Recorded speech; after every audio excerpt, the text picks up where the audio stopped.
একজন মানুষ মারা যাওয়ার ৩ মাস পরেও নাকি তাকে অনেকে দেখেছে এবং জীবিত অবস্থায় দেখেছে। কিন্তু কি করে এমন সম্ভব? আজকে এই ভিডিওর মাধ্যমে এমন ৫টি ভুতুড়ে বাড়ি সম্পর্কে আপনাদের জানাবো যে এর আগে আপনি কোনোদিন শোনেননি।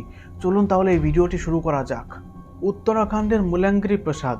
এই প্রাসাদটি ১৮২৫ সালে ক্যাপ্টেন ইয়াং নামে একজন আইরিশম্যান নির্মাণ করেছিলেন এবং তিনি এই প্রাসাদটি নির্মাণ করার জন্য তার সর্বোচ্চ দিয়ে দিয়েছিলেন।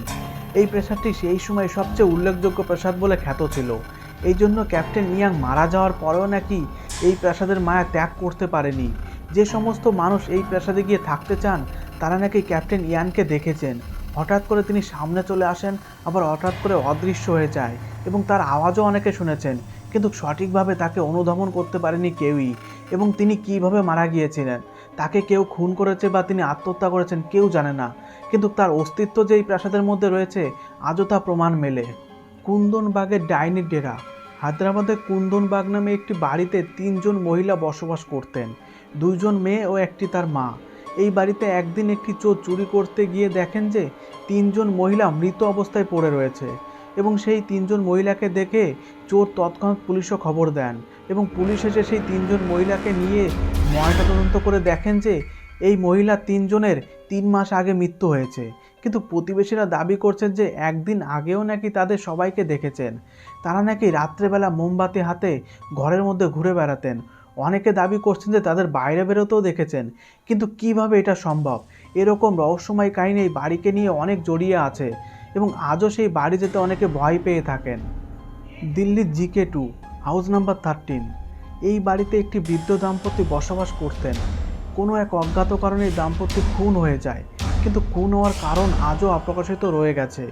এর পরেও নাকি অনেক মানুষ তাদের জানলাতে উঁকি মারতে দেখেছেন, তাদের কঠিন আর্তনাদের শব্দও অনেকে শুনেছেন। যে সমস্ত মানুষ এই বাড়ি গিয়ে বিভিন্ন তদন্ত করতে চেয়েছেন সেই সমস্ত মানুষকে কোনো এক অজ্ঞাত শক্তি এই বাড়ি থেকে বেরোতে আদেশ করেছেন।